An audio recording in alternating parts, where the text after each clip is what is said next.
இன்று உலகம் முழுவதும் ஒரு விஷயம். அது நம்ம கையில் இருக்கு, ஆனா அது நம்ம இதயத்தையும் கையில் பிடிச்சிருக்கு. அது சோஷியல் மீடியா. ஒரு நிமிடம் ஸ்க்ரோல் பண்ண ஆரம்பிச்சோம், 1 மணி நேரம் போயிருச்சு. நமக்கு தெரியாம நேரம் போயிருது. அல்லாஹ் கூறுகிறார், அல் குர்ஆன் 103, 1 மற்றும் 3, காலத்தினால் சாட்சி, மனிதன் நஷ்டத்தில்தான் இருக்கிறான்.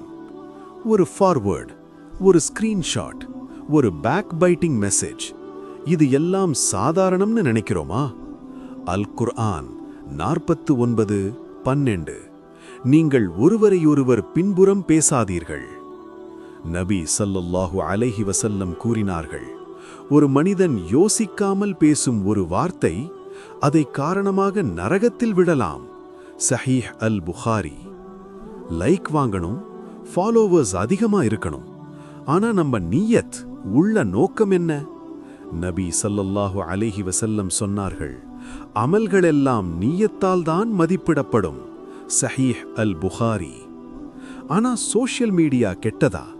இல்ல, அது ஒரு ஆயுதம்.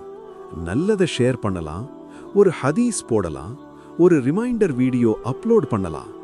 நபி ஸல்லல்லாஹு அலைஹி வஸல்லம் கூறினார்கள், நன்மைக்கு காட்டுவோர் அதை செய்தவரைப் போல நன்மை பெறுவார். சஹீஹ் முஸ்லிம்.